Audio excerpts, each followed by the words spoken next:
So yeah, if I were you, I would just start thinking about keeping it simple again. It's going to be kind of always the rule. When drawing an eye or a nose or a mouth or a portrait or a landscape, whatever it is, try to stop thinking about it as the thing itself and just try to break it down into smaller parts. I'm not thinking like, oh, I need to go draw her eye. What I'm thinking is, what is the shape of this light? What is the shape of the shadow? What is the how thick is that compared to the other shadows that are in the area? How do I represent that? How long does this shadow go? Where does it connect to? Can I connect and unify that shadow with other shadows to make it just one big shape? How basically my thinking process is, how can I make this really, really, really simple all the time? And um, like basically, how can I reduce what I'm doing down to just one thing? And if I can do just one thing at a time, I'm probably going to be pretty successful. But if I'm juggling lots of concepts at once or lots of goals at once, it's going to be hard for me to be successful with that. So it is a lot about mental discipline and being kind of analytical about what's important, what's the goal, how do I accomplish it, and what is my job right now.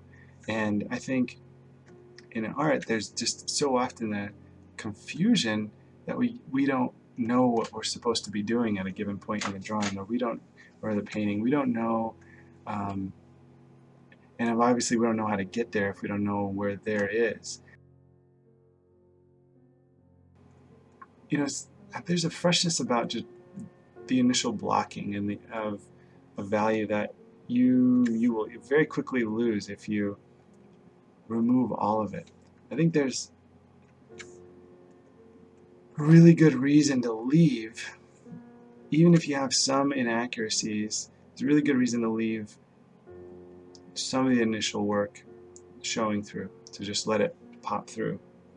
And I think that it has that freshness, and that freshness is something that you were playing with the subject, and you were just goofing around, and you weren't worried about it being perfect because you're not trying to be a perfectionist. You're not trying to worry about outcomes. You're just playing with the paint, and you're just enjoying the medium, and you're having a blast.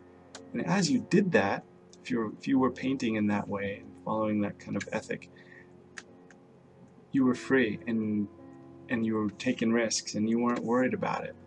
And that kind of confidence is going to show through, and it's attractive, and it adds a life and vibrance to the picture that you're not going to get if you're painting scared. And so there's a lot of benefits to being process oriented instead of outcome oriented. Because here at the end, when you might resign yourself to say, okay, yeah, I need to make this look finished, I need to bring this to a conclusion and resolve all of these kind of questions that I have hanging about my picture, things that I've started to suggest but haven't really fully committed to. As you get into that last stage, sure, it's going to get a little tighter, and sure, it's going to get a little bit more careful, and you're going to zoom in, and you're going to lose some of that freshness. But if you're smart and you can keep enough of it there, if you can keep enough of that initial freshness, it's sort of like in a relationship. If you can keep some of that freshness that you had, when you'd stay up all night talking, and not be the first one to want to hang up, and you had this kind of playful imagination about what you were going to do the next day, and you made that stuff happen, and you surprised each other, and there's just this kind of like childlike one-upsmanship about the crazy things you'll do together. Well, that kind of freshness is something that if you can keep that in a relationship, that relationship's going to be crazy fun to be a part of forever. And similarly with the painting, if you can, as you tidy things up and as you make it into something finished, if you can leave some of that crazy energy at the beginning alive in it, even in the finish, there's just something really gorgeous about that. And it feels good. You can feel it. The feeling of the painter in the moment of creation is evident in the painting if you can let yourself leave some of that freshness from the beginning. And it takes a little bit of a risk sometimes, a little bit of a can be a little bit of a challenge because you're going to leave some imperfection there. But I think my mentor used to say it best. He'd just say everything is a study. And, there's no such thing as like, here's my finished work and here's my studies. He'd say, no, everything is a study. And I think the reason he said that is it allowed you to work boldly and to take risks that you wouldn't otherwise take. It allows you to play instead of perform. And I really, really subscribe to that. I think that's what I love about all this is the freedom. I want it to feel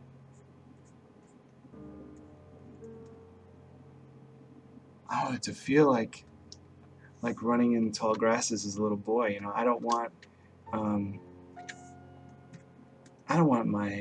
the joy of my painting to be taken away because I'm scared of it looking bad.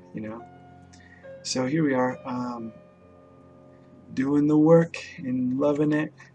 One thing I love about it, that I just love about it being painting, I love so much, is that painting isn't, it isn't like, it's not like anything else I've ever done. It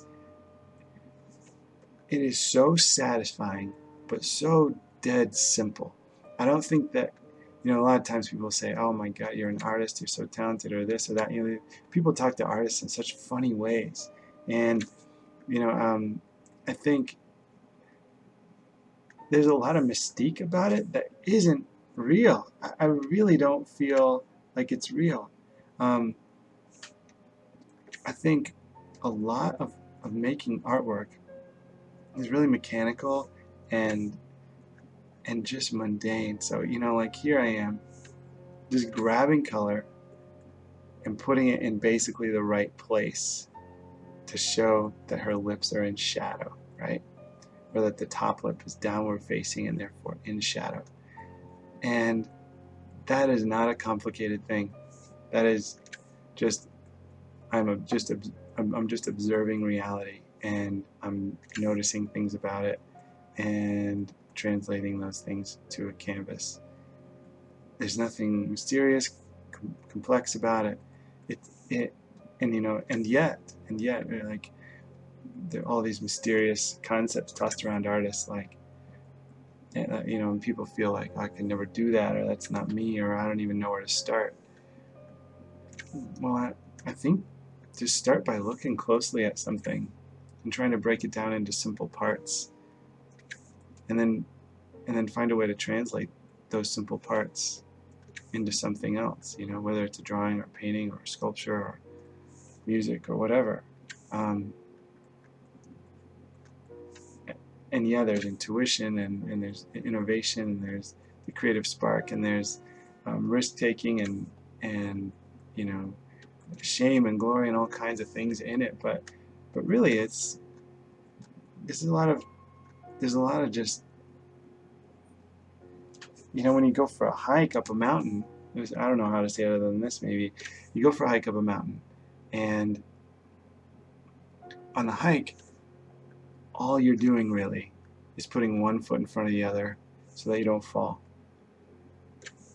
But at the end of the day, you've hiked 6-7 hours with a backpack on, and you crest some rise, and you see the top of some mountain, and you look down at what just happened and where you came from, and you can't even fathom that the beginning of the day you were in some car, with all your buddies, and you stuffing in one more granola bar as you're starving at 4 in the morning. You're not going to get a chance to eat until forever, and then you just basically put one foot in front of the other for hours on end, and at the end of it, it's just pure magic. this relief and and um, and grandeur of standing on top of something that's almost indescribable. And that's what painting is like. I'm not doing anything sophisticated right now. I'm just getting one color, putting down one color, grabbing a color, putting down that color, and it just goes over and over and over again. And I'm just generally trying to get that color to land in sort of the right shape and sort of the right place. And there's nothing real magical about that, just like there's nothing magical about putting one foot in front of the other, but in the end of the day, just the cumulative effort of doing that sort of in the right way for the right reasons, there's like a liberation in it. And there's definitely a reward. And I love that. I think that's spectacular. I think it takes a lot of the sort of voodoo out of it and just makes it about a person's ability to dedicate themselves to a healthy process and follow something through to its conclusion, and using your head and your heart to find your way when things get a little weird. And there's always going to be some weird points of a painting or weird points in a technical hike or something, but you figure it out and you make the summit, finish the painting, and then you do it all over again. And that's the thing that's awesome, is it's just rich and it's fun and it's almost free. These days, so many of these tools are so accessible, and there's so much great content online that you can get a hold of to help accelerate your growth. And you can jump into this stuff and have a lifelong journey without ever really leaving the house. And it's just the greatest thing. It's the greatest thing.